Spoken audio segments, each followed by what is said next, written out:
All right, go.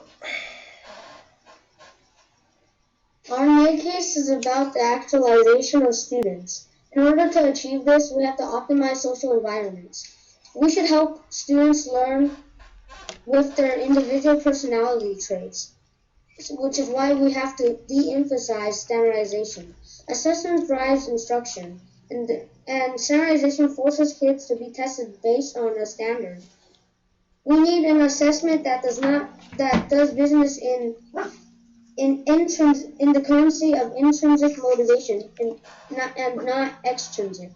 This correlates with actualization of students because actualization involves mostly intrinsic motivation.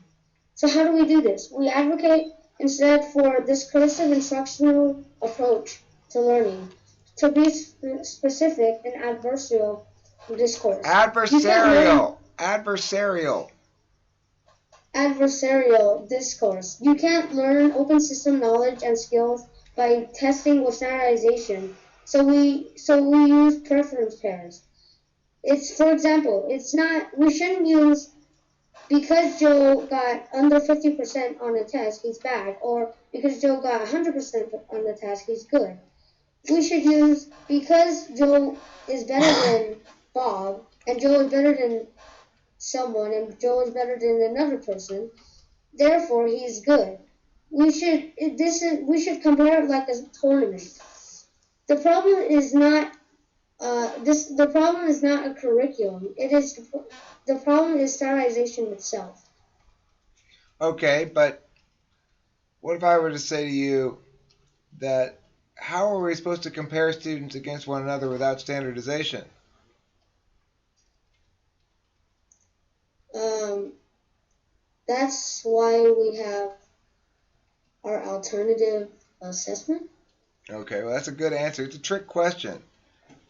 You say, just because you have a system doesn't mean you have a standardized test.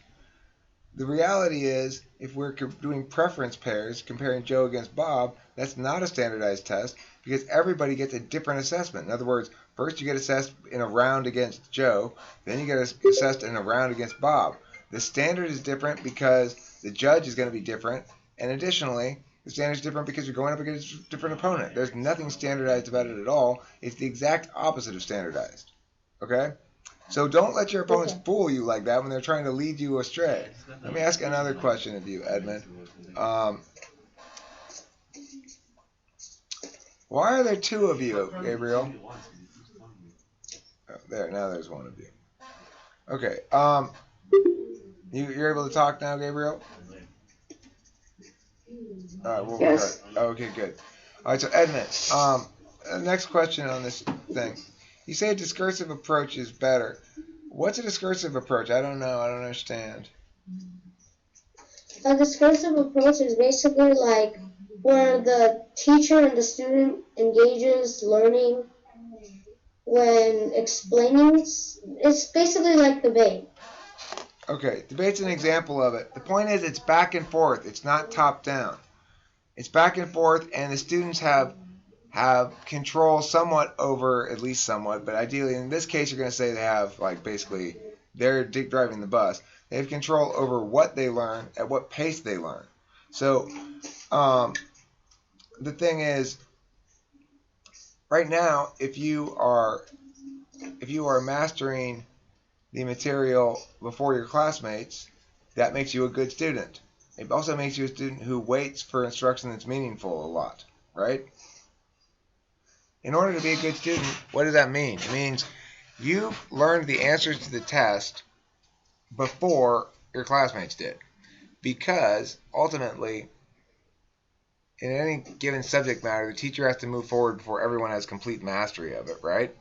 So, as a consequence, you end up with a circumstance where you've got half of the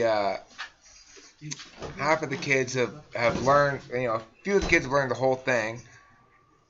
Maybe half the kids have learned most of it, and some of the kids haven't learned very much of it, and some of the kids haven't really learned anything.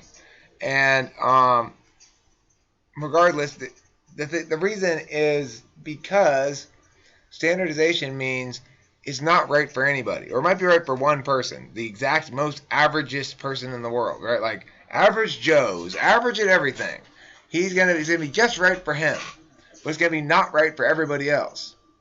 If we could somehow come up with a way to make it so that everybody's education was individuated, that is to say, designed for their particular skills and interests and all that kind of stuff, why that would definitely be preferable. So you want to make the point then that if I were to say to you, like, how do we compare students? You say, well, that's what we're not doing now. What we're doing now is we're looking at a big pool of data and drawing conclusions from that. That's not comparing students against one another. Are all the Pritchard cards app? I don't know. What are the tags? Read them to me. Edmund, I'm going to have you do that again in a second. Pritchard cards are both app and neg. You can use for both. Oh. What does it say? Yeah, the sanctions topic, you know, remember those arguments go both ways.